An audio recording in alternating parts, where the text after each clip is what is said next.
Anotação: desenvolvei a vossa salvação com temor e tremor. Cultivem, sigam para o alvo e completem totalmente. Não confiem em si mesmos. Tenham extremo cuidado, sensibilidade de consciência, vigilância contra a tentação, temor de qualquer coisa que possa ofender a Deus e desacreditar o nome de Cristo. Filipenses capítulo 2, versículo 12. Capítulo 8.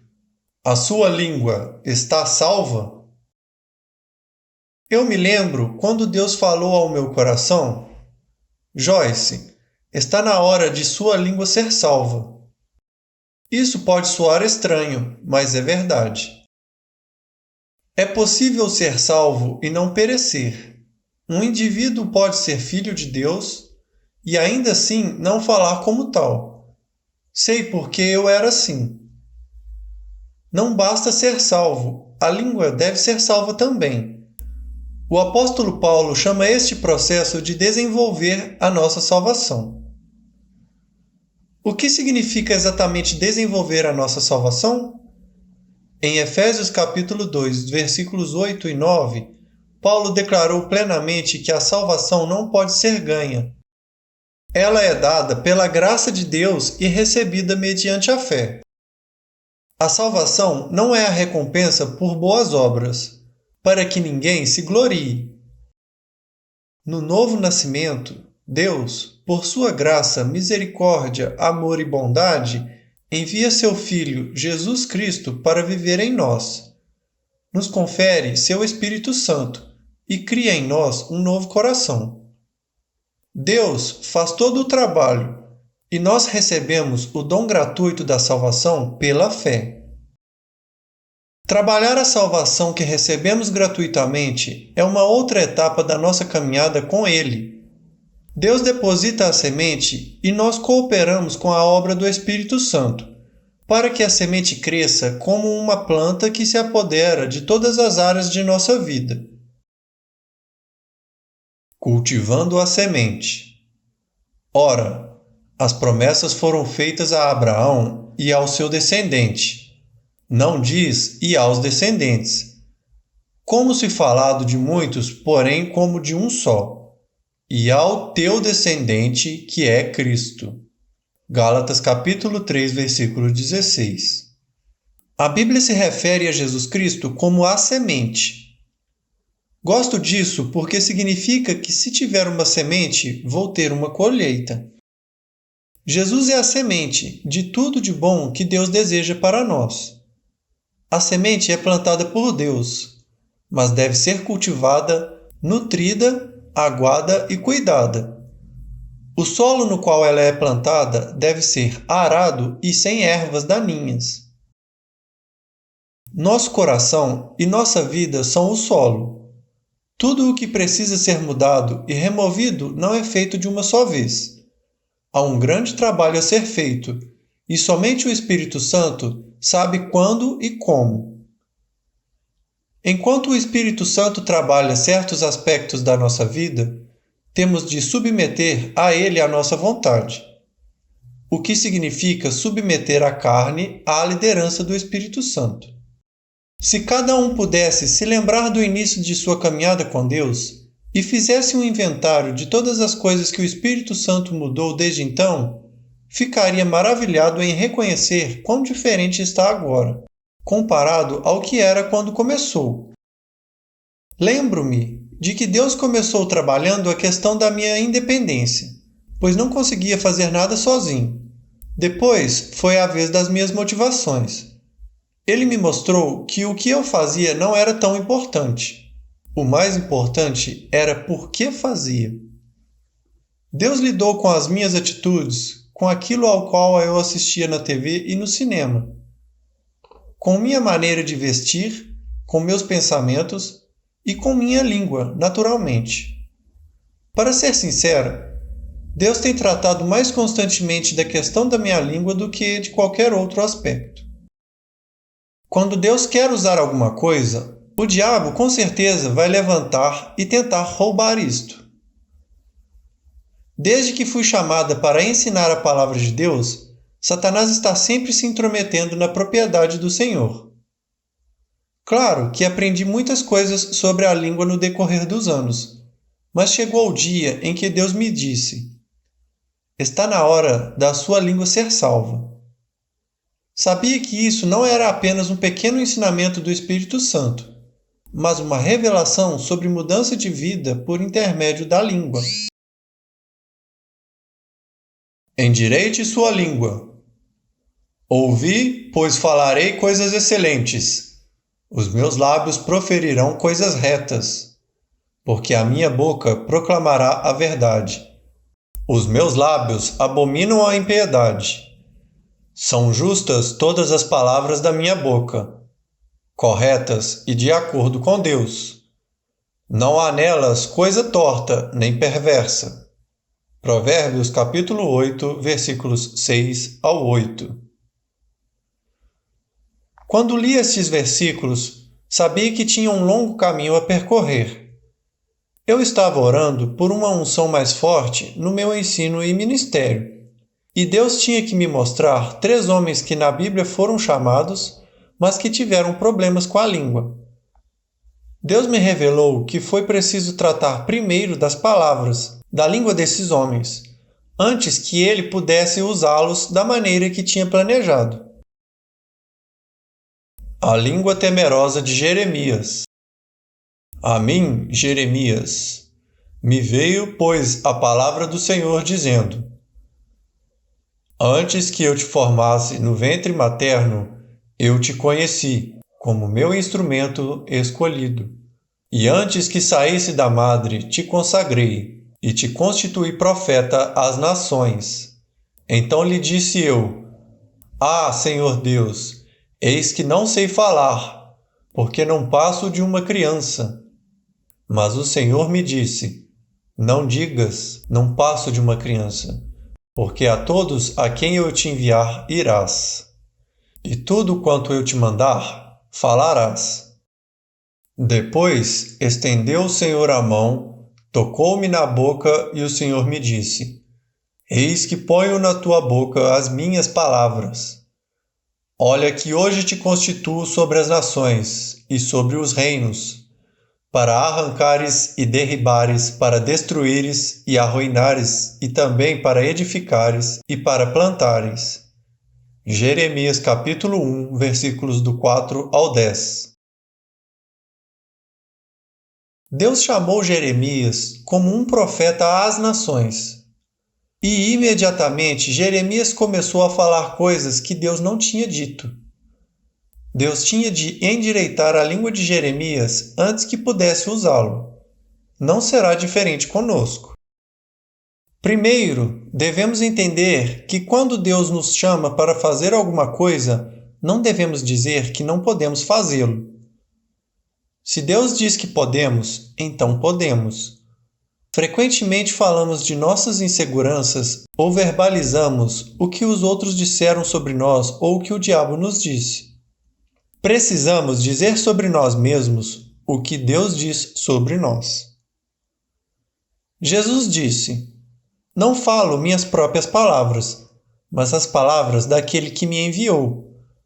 Eu digo somente o que tenho ouvido de meu Pai. João capítulo 8, versículo 28 e capítulo 12, versículo 50. Paráfrase da autora. Deus nos chama para ir mais alto. Ele nos desafia a não falar mais pelas nossas próprias palavras. Ele quer que falemos não o que vem da alma, mas o que vem do Espírito. Deus está preparando o seu povo para ser usado por ele na colheita do final dos tempos. Ninguém é usado sem preparação. Isso significa que Deus deve lidar conosco e que nós devemos nos submeter a Ele. Deus quer nos lapidar. Ele tem trabalhado em nossas vidas há anos, mas agora está na hora de alguns ajustes finais. Você provavelmente ouviu outras mensagens sobre a língua antes. Por isso, esta palavra pode não ser uma nova revelação para você. Mas a verdade é que, como muitos de nós, você continua tomando certas liberdades que já não lhe são permitidas. Nova etapa, novo demônio. Portanto, assim diz o Senhor, o Deus dos exércitos: visto que proferiram eles tais palavras, eis que converterei em fogo as minhas palavras na tua boca, Jeremias, e a este povo em lenha, e eles serão consumidos. Jeremias capítulo 5, versículo 14. Deus está nos chamando para subir mais alto a uma nova etapa. E em cada nova etapa do poder e das bênçãos de Deus, experimentamos nova oposição. No passado, Jeremias pode ter falado da maneira que falamos agora, mas Deus estava chamando-o para uma nova etapa. Nela, aquele tipo de fala lhe causaria sérios problemas. Devemos reconhecer que palavras erradas podem abrir portas para o inimigo que não desejaríamos. Durante anos, Deus me falou para não abrir portas. E um dia ele disse: Joyce, esqueça as portas. Satanás está procurando uma pequena brecha para entrar na sua vida. O que quer que Jeremias tenha feito não foi tão agressivo contra o reino das trevas como o que Deus tinha planejado. Creio que a mesma coisa acontece na minha vida e na sua. Coisas que Deus deixou passar anteriormente, agora não são mais permitidas. Não podemos andar na carne e, na hora de exercer o nosso dom ministerial, tentar entrar no Espírito rapidamente. Não haverá nenhum poder, nenhuma unção. Deus disse a Jeremias que transformaria sua palavra como fogo em sua boca e o povo em lenha. Eu creio nesta mesma coisa em minha vida e no meu ministério. Quando falo a palavra de Deus, quero que tenha efeito dramático na vida das pessoas, mudando-as radicalmente. Você deveria querer também. Não temos mais tempo para um pouco aqui e um pouco lá. Isaías capítulo 28, versículos 10 e 13. É hora de continuar a obra de Deus. Eu li alguns livros que falavam de reavivamentos passados e de como a unção de Deus era poderosa na pregação. Centenas de pessoas caíam ao chão e começavam a clamar por livramento e salvação. Creio que essa é uma manifestação de Deus transformando as palavras da boca do pregador em fogo e o povo em lenha. Isso não acontecerá conosco se permitirmos que haja mistura de palavras em nossa boca. Talvez não experimentamos a perfeição completa nesta área, mas é hora de tratarmos esse compromisso de maneira muito mais séria. Orei por uma unção mais forte, e Deus estava prestes a dá-la, mas primeiro ele disse: Joyce, é hora de sua língua ser salva. Quando pedimos algo a Deus, há coisas que devem ser removidas primeiro do caminho para que a unção possa ser liberada.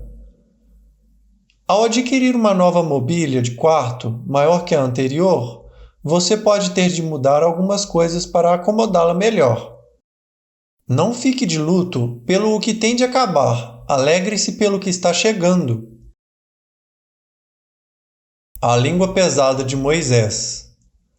Então, disse Moisés ao Senhor: Ah, Senhor, eu nunca fui eloquente, nem outrora, nem depois que falaste a teu servo, pois sou pesado de boca e pesado de língua.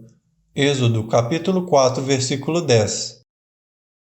Quando Deus chamou a Moisés para ser seu porta-voz a Faraó e aos israelitas, ele alegou que não era tão eloquente para fazer o que Deus queria, porque tinha um problema com a boca. A resposta de Deus foi: Quem fez a boca do homem? Não sou eu, Senhor? Versículo 11. Às vezes pensamos que Deus não conhece todas as nossas fraquezas, mas Ele conhece.